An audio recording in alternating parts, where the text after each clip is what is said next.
of policies. We will begin with policy BBA, board powers and duties.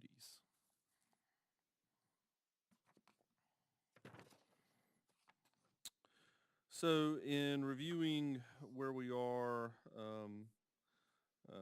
now in the midst between first and second reading of this. This would be us taking back to the board a finalization of the policy for second reading. And I think the main point of consideration at this point was still the visits to schools, some questions regarding visits to schools, and is that something that is coordinated through the superintendent's office? Is it something that the board member can accomplish by simply discussing and coordinating with building level administration and notification of to the superintendent's office? Any thoughts, questions, concerns that you've had since our last meeting?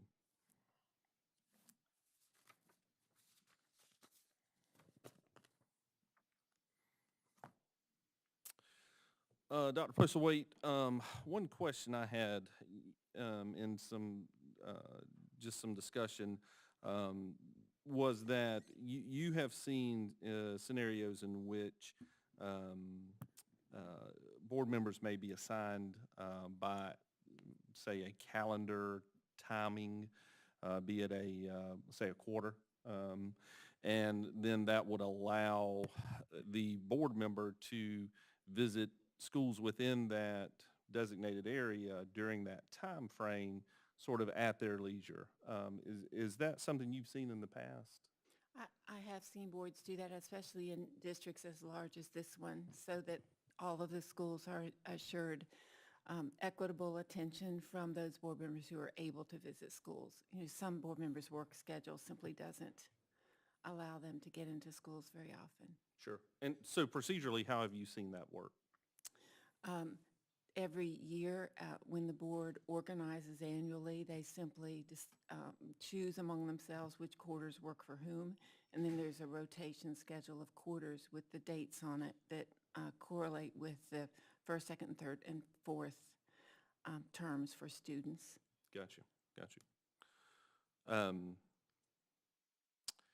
So with us, obviously, it would be a little bit different in that we have essentially 5 attendance areas that we could coordinate through. Now, it might be a little,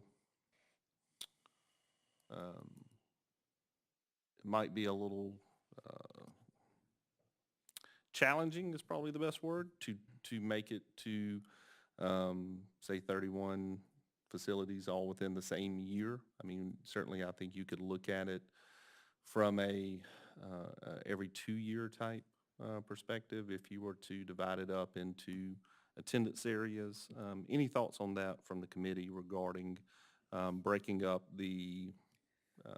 essentially what you're doing is you're avoiding the potential for quorum to exist with board members such that 3 or 4 people, or excuse me, in our case, 4 people would not end up at the school at the same time. If you were assigned, say, first quarter Gilbert attendance area, then you could coordinate with the building level administrators, Tim, for example, and contact them, go see the school, and you would not have any concern about being on campus with other board members because they would obviously be assigned other attendance areas. You would obviously have 2 board members who would overlap with, since we have 7 members, 5 attendance areas, you would overlap. Well, I like how she said the quarters, and so I think White Knoll, Lexington, and River Bluff comprise a lot of schools. Yeah. Whereas Pillion is 4 schools, and is that right? That's right. Mm-hmm. And then Gilbert is 2 elementaries, a middle, and a high. Correct. 4 also. Yeah. So those 2 could kind of be, that's only 8 schools. Right. So that would give you your first 9 weeks, second Yeah, 9 weeks, that's third, very and true. fourth. That's very true. Obviously, those areas are growing, but as of right now, that would probably be a good thing. So here's my take on that. Prior to me coming on the board, school board visits, I think y'all would just all go together, right? And it would With be the with the superintendent. superintendent, it would be arranged, and the schools knew about it. I got to do one visit like that right as COVID kind of settled down. But then we transitioned to that where you kind of like, hello, I just get a little closer. Okay. Where we transitioned to that, you sign up for what you're interested in seeing and you could go. I like the idea of us getting in groups of 2. Not that we have to go together, but that we're just assigned to that attendance area. My only thing is how would that, so if I'm assigned to the Lexington attendance area first 9 weeks, would I let the superintendent know where I want to go? Yeah, that was my question. Like- How would we coordinate that through the channels? I think there are 2 main reasons to just let the superintendent's office know. One is to make sure that if there's going to be, if 4 board members are going to be at a school, because you still don't know whether board members who are parents may be at that school, we can simply notify the press that the situation is occurring. And the second reason is sometimes board members have specific classrooms that they want to see, or they've received requests from individuals who want to speak with them. And if it's that sort of request, we can help coordinate the time when the individual has a planning period or a break, and let the principal know as well, so that, we would not, our hope would be that if it were about a problem, that had been handled in some other more effective way, but occasionally it isn't. So we would never want to block that visitation period, but I think it's just a matter of coordinating it, making sure all the parties who need to be informed are, and ensuring there's not a quorum. So I think this isn't an either or. I take this to mean that if you're going individually, you'll let the superintendent know, and when you are talking about a rotation plan, that's easy to work out as part of, I don't know if you want to put that in the policy or not. And then there still could be times when we want to invite the board to see specific programs. How are X, Y, and Z programs working, and where can we see them? What do the student achievement results look like? And that sort of thing. I don't think that one precludes the other. So is this something that has to be outlined in detail? Like, do we need to put, I mean, So, it already says board members should visit schools right. with the full knowledge and coordination with the staff, including the superintendent and principals. And if the board just lets the superintendent know at the time that you reorganize, how, that you would like a rotation schedule developed with input from board members, that's simple. I don't think it rises to the need to be placed in policy, but you certainly could if you want to memorialize it. I think the question of the language was full knowledge of and coordination with. And so, Well, our edited version has the word timely from last time. yeah, where's the, yeah, timely, that's the,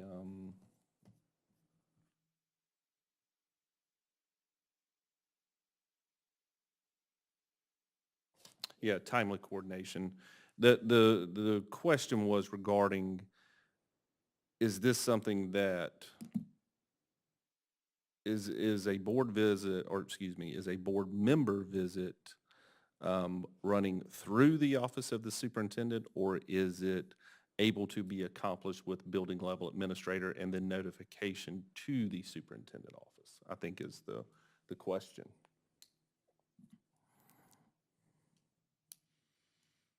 I don't know, I can't think of a reason why we would not want the superintendent to know. Why would we not say, hey, I'm gonna be at somebody's school today? Yeah, I think it's the more of the where does the, where does where does the initiation of the flow of information begin? Is it held with the board member, or is it held with the office of the superintendent? And so, in the worst case scenario, it would be, and again, Dr. Postlewaite, we're speaking in generalities, not in specifics. And so this is, we're talking more about boards and superintendents, not this board and this superintendent, but more of the concern of, is the superintendent in any way able to throttle the visits of a school board member to a individual school? Right, so is us going to schools, us informing the superintendent or asking permission? I think it's kind of Correct, where we were correct, going with it correct. last time.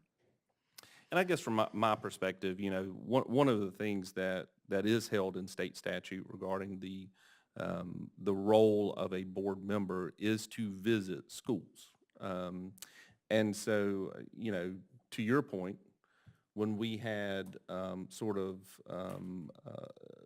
assembly days that we would go visit the schools, those can be challenging for anybody, but can be particularly challenging if you still find yourself in career and those kind of things, and trying to, maneuver, because they're always going to be at, 9 or 10 o'clock in the morning. It can be a challenge to coordinate that with work schedules and those kind of things. And quite frankly, some people only have, so much vacation time in a given year. And so, all of a sudden now you're chewing into vacation time for potential board members and the whole thing. So, it can be a challenge to do that. Whereas if you have more flexibility and can coordinate your own visit, it tends to be a little more board member friendly. At least has been my take on it.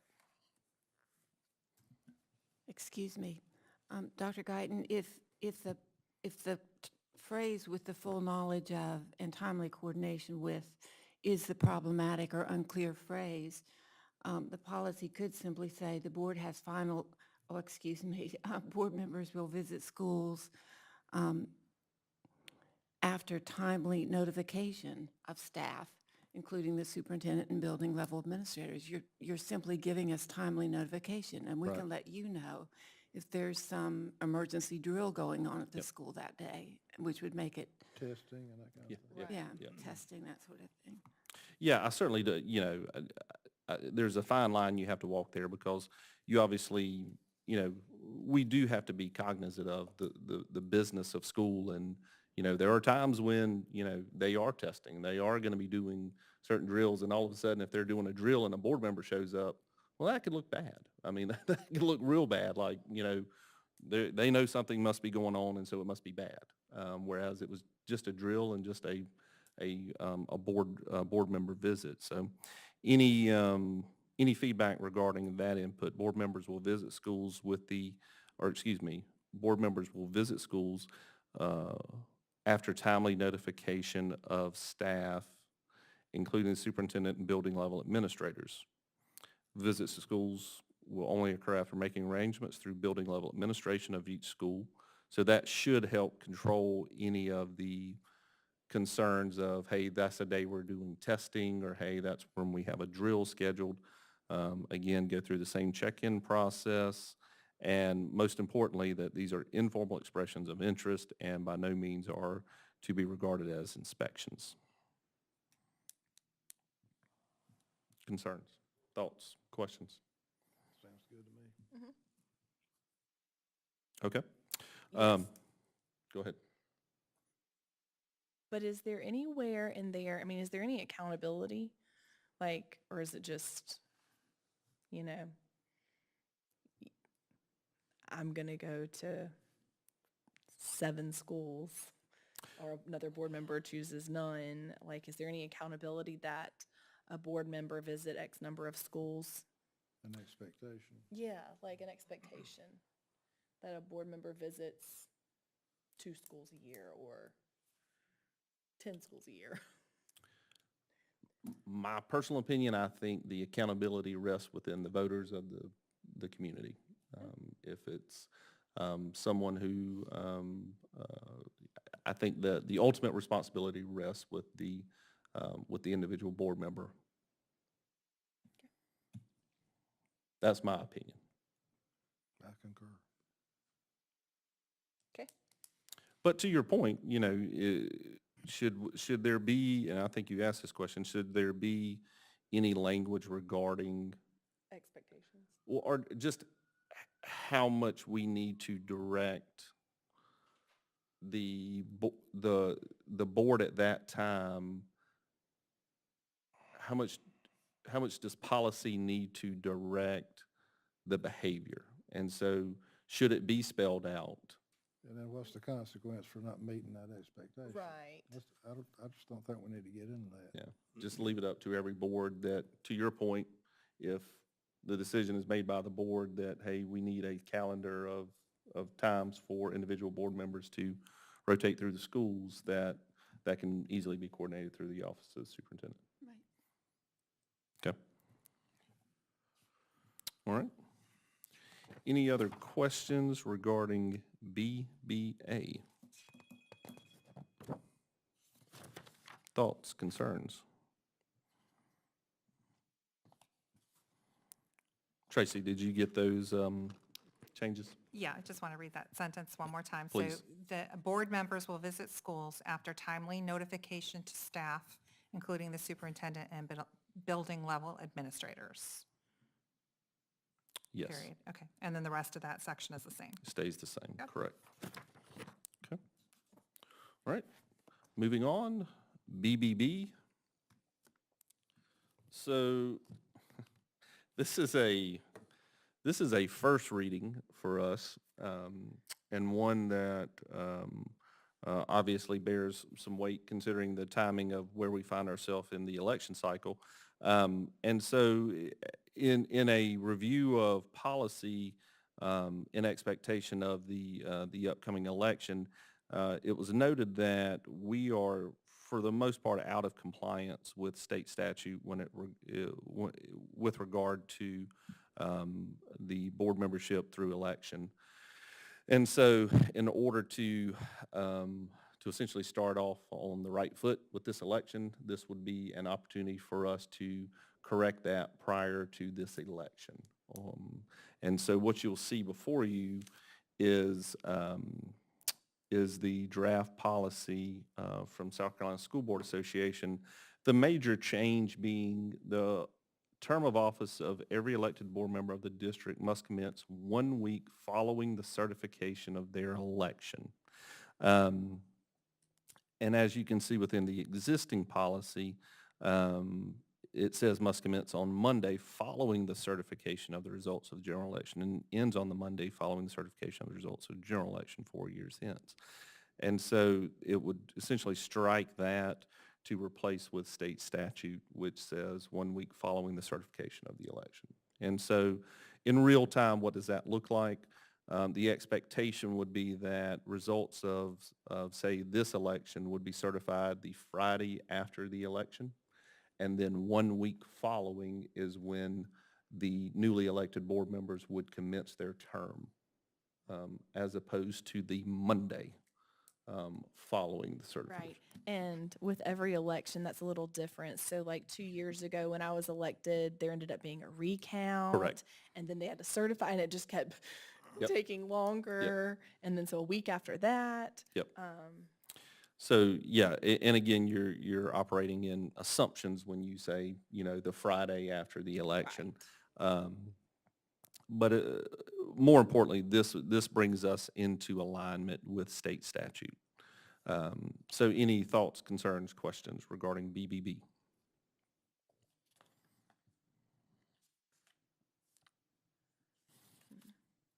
I agree. If it's state statute, it's pretty clear. So I don't think we can really add or edit or delete any very much of that, to be honest. So, all right. So we will consider this draft as suitable to send to the board for first reading at the I believe at tonight's board meeting.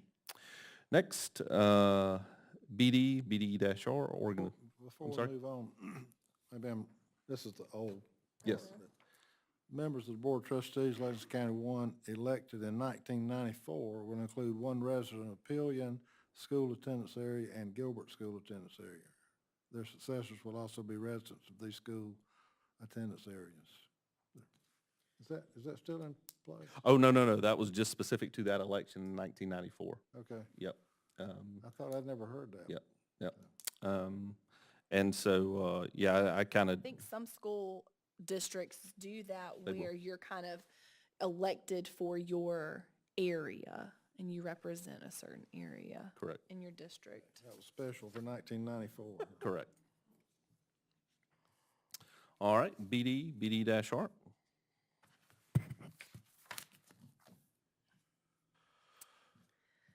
So organization of the board. So I think we've talked through this one a little before. Yes, we have. This has gone for first reading, correct, Tracy, to the board? It has not, okay. Because that's No, the that one has not. where we were going to talk about what to do if an officer, like removing an officer or something. Remember that conversation? Correct. Yes. That's So I looked at Lexington 2 and Lexington Richland 5, and I looked at Richland 1 and Greenville and Charleston and Horry counties. And of all of those, only 2 of them referenced something in the sense of like board member violations. I did not see that in any of those other, and granted, like I said, it's 6 different districts, that's all I looked at. But the way that those 2 districts kind of put it in there is it just talks about board members are committed and faithful compliance with the provisions of the board policies. And the board recognizes that its failure to deal with deliberate or continuing violations of its policies risks the loss of confidence in the board's ability to govern effectively. And it goes on about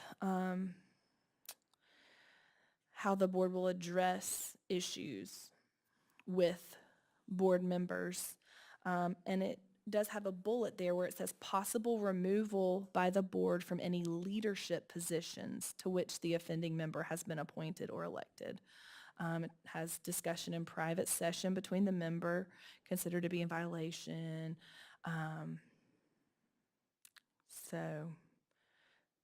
And both of their policies are similar.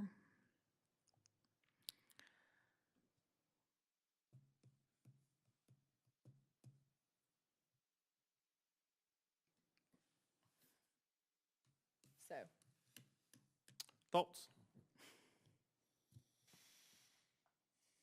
I think you got to be very careful that you don't let something like that go political in choice and execution and removal, simply because, I don't like that guy, so we need to get rid of him.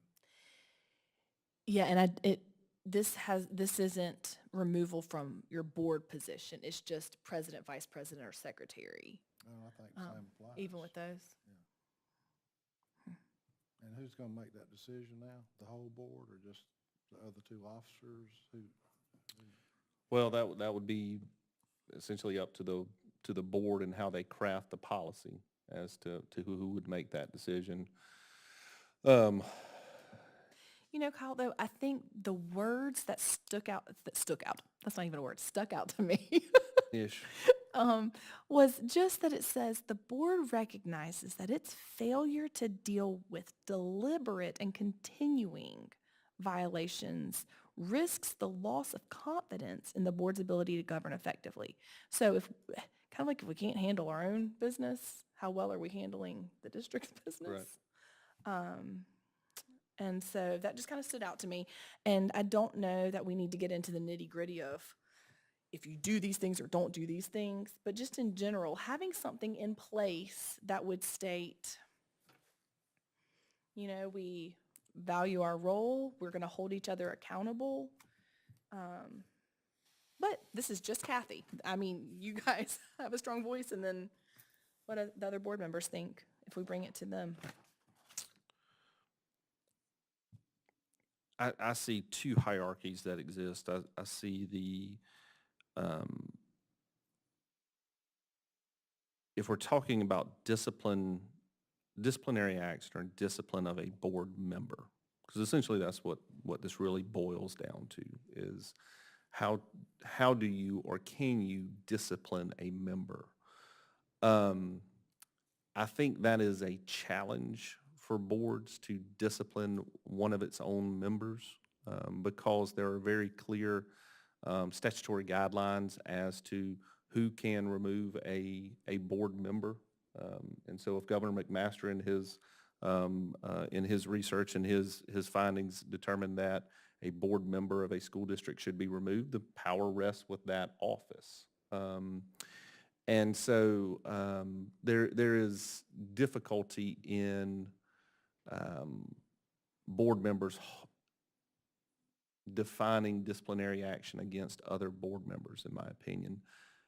Furthermore, I think kind of back to our previous discussion, I think the true power of that rests with the people who elect the board members. And so the disciplinary action can occur every 4 years, quite frankly. It can be a long 4 years. Now, you obviously, policy is designed to take into consideration the worst possible scenarios. And so you think of a rogue board member who really does not represent the district well through speech or through action, and the board is looking to create distance between itself and that member. I think that's more of the gray area. I certainly think when it comes to elections that have occurred within the board itself, if there's a policy to put them in place, there likely should be a mechanism to get them out of place. Should they become rogue? To your point, Tim, it does have the potential to become political, quite frankly. I mean, it can be, you get 4 people, you get 3 other people to agree with you, you can do a lot. And that's, so you have to protect against the political nature in which it can become, so that it doesn't become virtually pugilistic in nature. And so I think that's the challenge for us, is how do you define that through policy? But I would say if there's a way for us to create chair, vice chair, and secretary and elect them amongst ourselves, there should be a mechanism in place to remove them should their actions become egregious. And should that be up to the board chair? But what if the board chair is?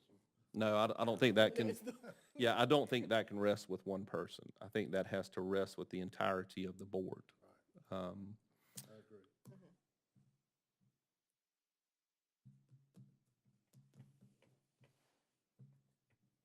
So language-wise,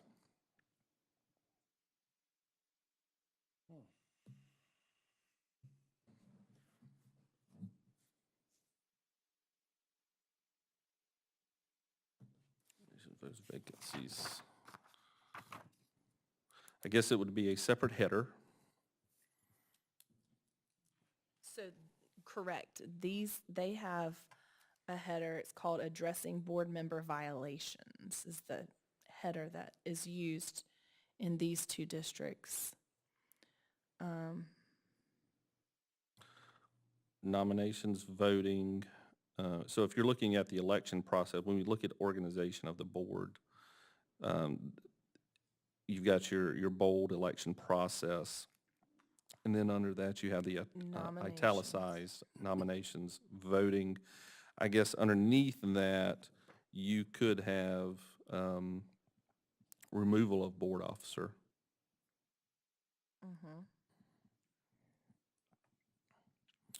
Can you read us some of the language that you've run across through your research? So,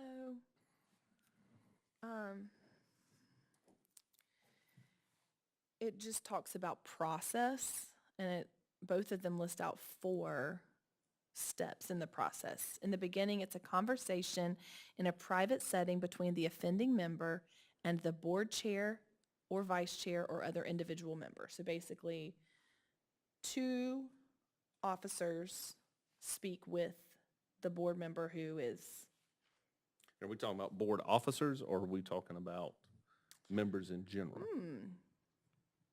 now we're talking about officers here. Correct. The way they're written, though, is it appears it's all board members, but we could change it to whatever language. So I guess we would have Thus. to make a determination. So what do y'all think? Should board members be able to should they be able to discipline other board members, regardless of board officer status?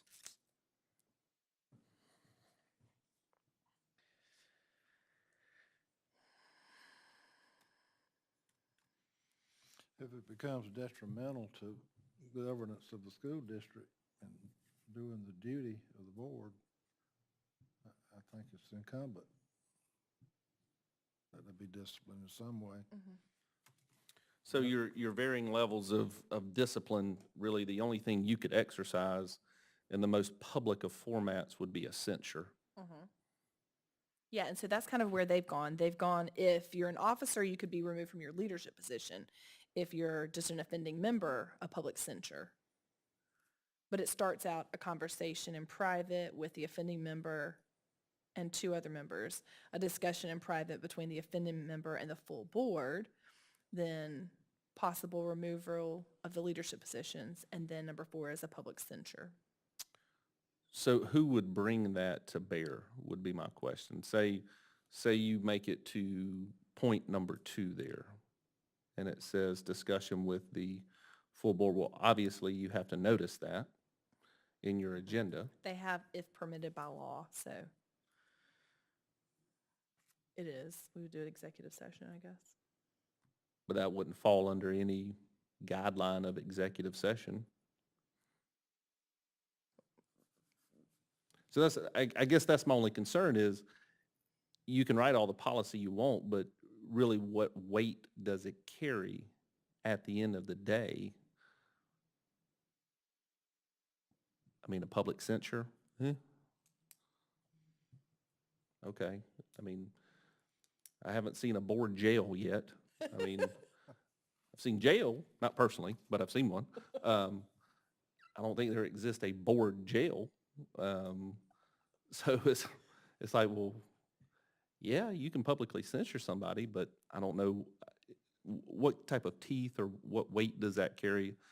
Could it change behavior? Sure. Again, I kind of go back to this sentence. You're right. A censure, what does it do? It may or may not change behavior. But I think at the end of the day, it goes back to this sentence. The board recognizes that its failure to deal with deliberate or continuing violations, like is at the risks the loss of public confidence. And I know you go back to the public gets to vote, and they do. But I just think keeping the utmost integrity is important. And To your point, 4 years can be a long time. right. That can be a very long time. Where the officers only serve 2-year terms. Correct. Yes, that's true. So bullet point 3 there takes into account removal of, It says possible removal by the board from any leadership or committee positions to which the offending member has been appointed or elected. okay, well, so that would check off the removal of the board officer. Yes.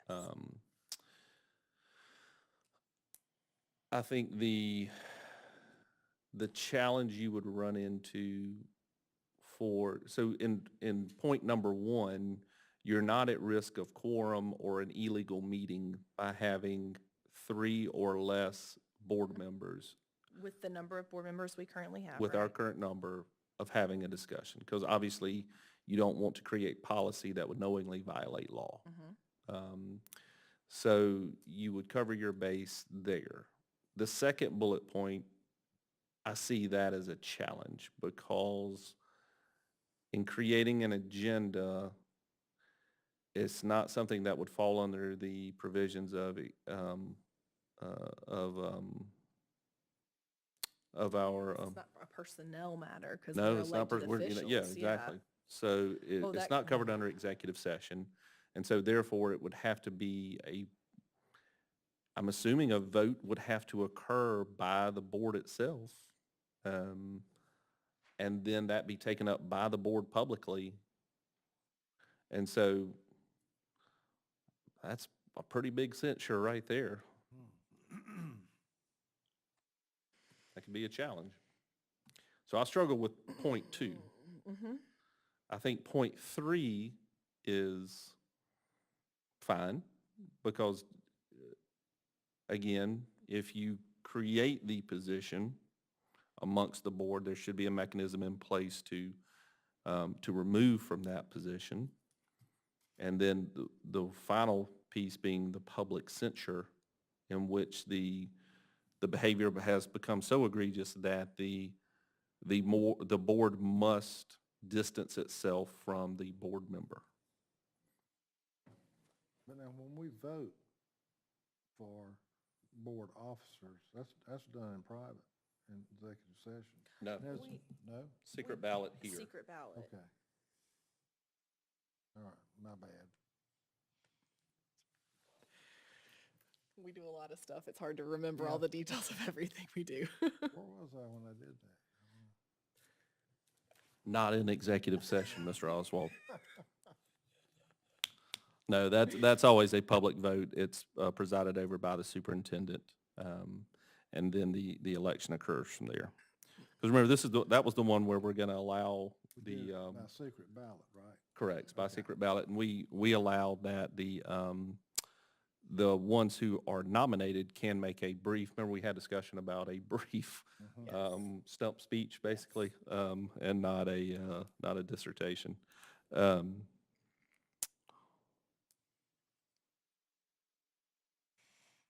Thoughts?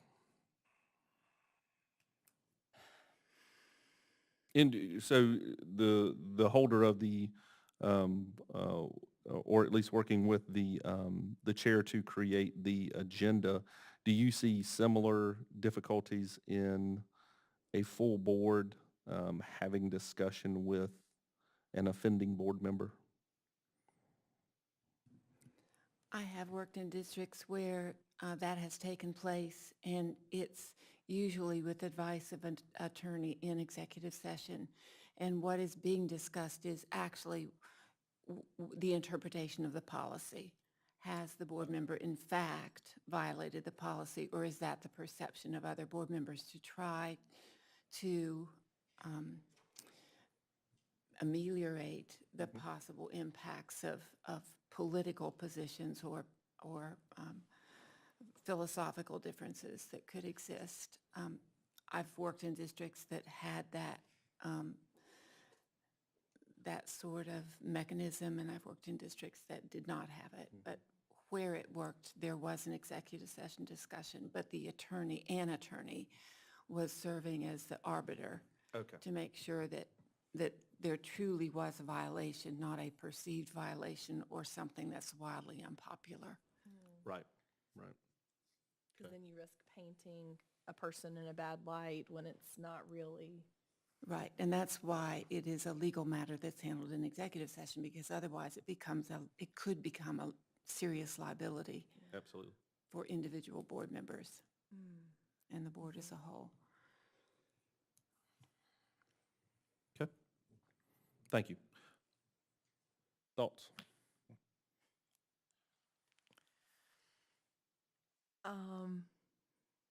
So could we, is this one on tonight's agenda? No, This one's not. no. Oh, of course. It's, I didn't mean this that in would that go negative way. for, I just meant, this would go for first reading on October, 18th? So on October 18th, it would go for first reading, and then potentially second reading on the. okay. So if it's going to go for first reading in October, I'm just going to throw this out there. What if we put this language out there in order to have discussion? Okay. Because we're Right. not saying that this has to be the language. We're saying, hey, we've discussed this. Let's talk about it. Mr. Oswald? I think it's kind of hard. I mean, we're this committee, but I mean, I would like to hear the input of, Sure. You're talking about these 4 bullets here. and what I'm saying is, what if we just, on our October 18th meeting, share this with the full board and ask their input? That's fair. Would you want to put, Because they might be thinking of things that we're not thinking of.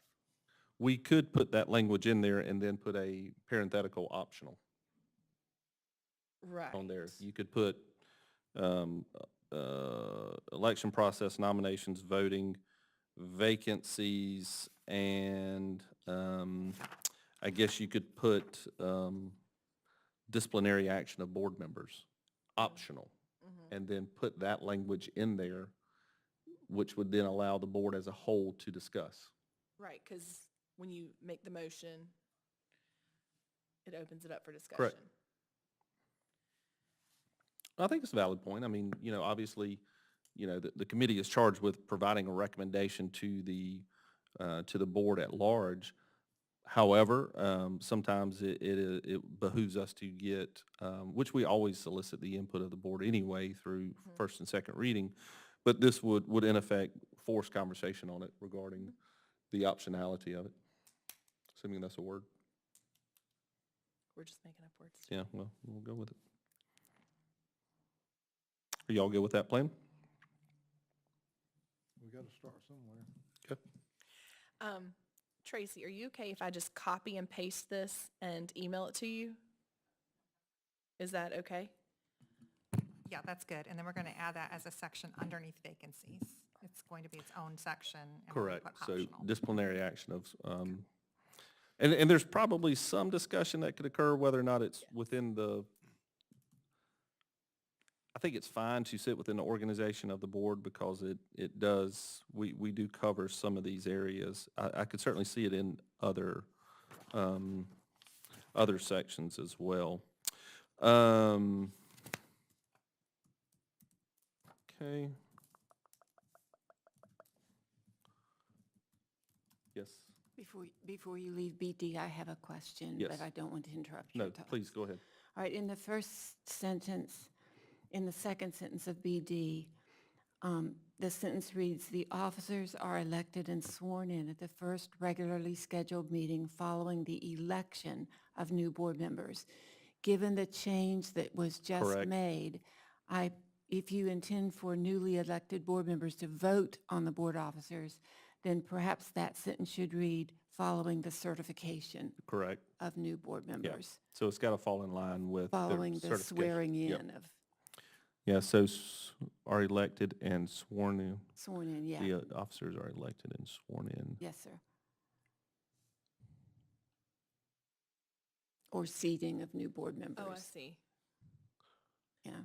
It's the Yeah, we second should probably sentence. change Officers. election to seating Right. of new board members.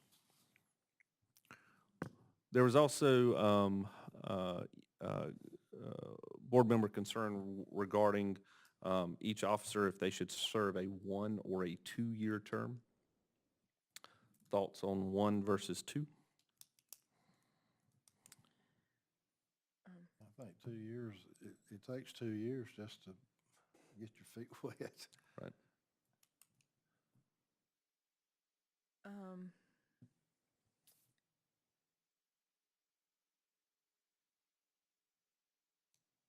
I'm coming up on 2 years of being on the board, and I feel like I'm just getting my feet under me with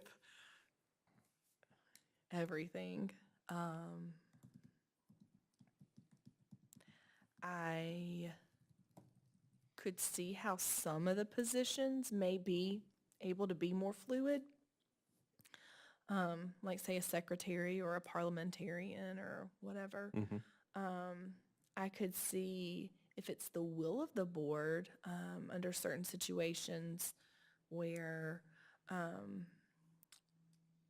say, the board chair and the vice chair and the secretary all announce that they are not seeking reelection. I could see an opportunity where that last year, the board chooses to reelect someone who's going to be staying on the next 2 years so that they can learn more of the role of chair. Does that make sense? Yeah, continuity of the position. Yeah, so if you have someone, yeah. Yeah, I certainly think that, with a one-year term, does it open up more opportunity for board members to assume leadership positions? It does. But I kind of go back to the idea that we seem to operate in 2 and 4 year cycles. And to your point, 2 years, you really do start kind of developing some comfort with just being a board member. And so I think, as you start to add additional layers upon layers upon layers with leadership positions and roles and responsibilities, one could be challenging. So my personal opinion, I'm inclined to stay towards 2. But again, the board can certainly weigh in, and if decision is made to convert to a 1 year, certainly we can discuss that, and the motion can be made. Secondly was voting conducted by secret ballot regarding the election of board officers. Right. Should that be a roll call vote as opposed to a secret ballot? In my research of Robert's Rules of Order, typically your secret ballot is held for the standard by Robert's Rules for the election of the officers. As long as there's more than one candidate. If there's Correct. one, Correct. then Correct. It's fairly obvious. Right. But so yes, thoughts, opinions, concerns.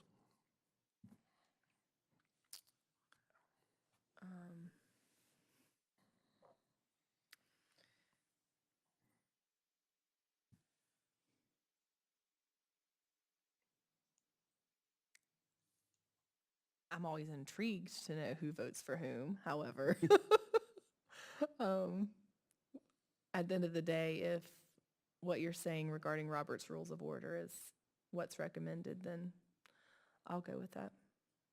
Yeah, and it does require a little more research, and maybe somebody is, maybe Tracy is an aficionado of Robert's Rules of Order. There is a place for a roll call vote that any member of the quote unquote committee can offer forth or even ask. Does the same apply to board officer elections? Can a roll call vote be asked by a board member? Do you know, Tracy? It says unless a board member requests that the board record votes by name. Oh, is that that's the old policy? That's the old policy. Let's see We here. change it? Yeah, this was the draft policy by South Carolina School Board Association. Okay. Well, it used to be that way. Okay, well, so that in my research of Robert's Rules, that would fit with the provisions within Robert's Rules that anyone can request a roll call vote. So then if that's the case, and everything else we do is not secret, like Right. voting wise, and you're confident with who you're voting for, then, I mean, I think the private thing is an attempt to try to keep politics out Right. of it. So, I think to some degree it's to eliminate the potential for division. I mean, you know, obviously, as a board member, this is one of the first introductions you have into the board itself. And so you hate to bring into that, you know, division. You know, you're. Like, I voted for Tim instead of Kyle. It's not that I have anything personally Right. against you. You don't just want made to. him mad. Yeah, I mean, you create a division, but to that point, it is a, you know, you strive for unity, not division. Disagreement is fine, division is problematic. And so, I'm not opposed to the language that is currently used. The board will use secret ballots to elect officers unless a board member requests that the board record votes by name. I think that's in accordance with Robert's rules. So I don't, Scrolling back down again. I don't have a problem with us employing that draft language into voting will be conducted by secret ballot unless a board member requests that the board record votes by name. Where? Oh, voting. Here we go. Sorry.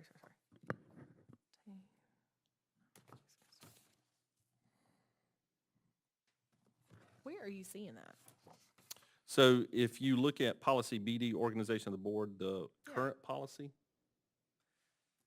Oh, okay. yep, okay, so okay. current policy says officers will be elected by a majority vote of the board. The board will use secret ballots to elect officers unless a board member requests that the board record votes by name. The draft policy, Takes voting will be conducted by secret ballot, period. period. So we could reinstitute that language unless a board member requests that the board record votes by name, essentially creating a roll call vote, which would be in accordance with Robert's rules.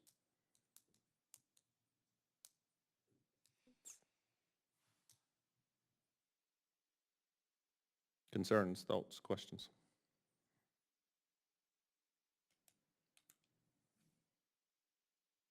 I always try to think of like what could go wrong with that.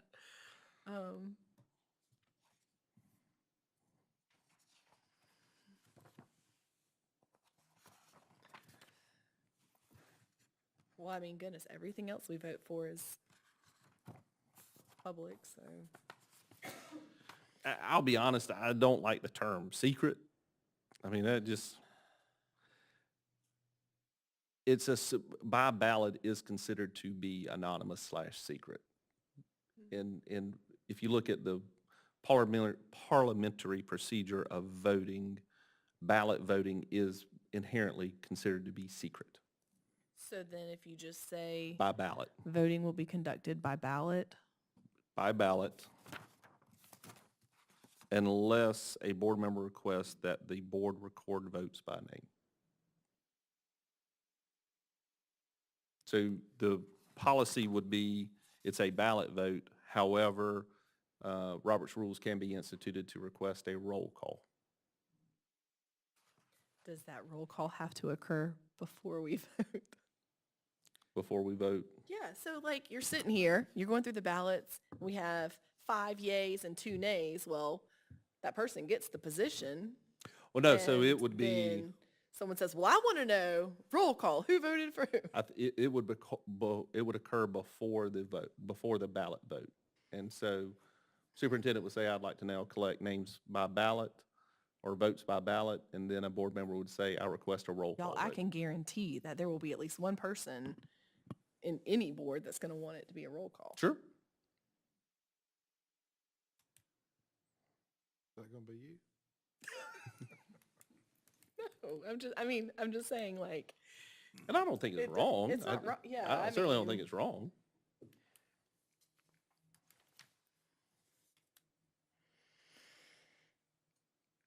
I'm okay with the current language, would be my opinion. and the current policy instead of changing it to, so we'll say voting will be conducted by ballot unless, like that language? Yes. Okay. Okay. So that sentence will now read, officers will be elected by a majority vote of the board. Voting will be conducted by ballot. We struck struck out secret, unless a board member requests that the board record votes by name. Correct. Prior to, do we need to say anything prior to the vote? I don't think you have to say that. Okay. We'll find out in November. Or December. Use a different pronoun, not we. That's fair. You're not going to be here. You're incredibly intuitive on that. Yes, that is correct. All right. Any additional questions, thoughts, concerns regarding BD? No, sir. Okay, BD-R, moving on. I'm sorry, Dr. Guyton, can Sure. I interrupt real quickly? And then in the very first paragraph, we're going to change that to say, the officers are elected and sworn in at the first regularly scheduled meeting following the seating of new board members. That's correct. Yes. Yes, thank you. All right, and to refresh everybody's memory of administrative rule of BD-R, our main discussion revolved around essentially instituting a parliamentarian, but giving those duties to that of the vice chair, with the thought being that as a vice chair, if they're potentially going to be a consideration for future chair, that experience would allow them exposure to parliamentary procedure and just the details surrounding that. So that's where we kind of landed with that language per our last meeting. Any thoughts, concerns, questions regarding that?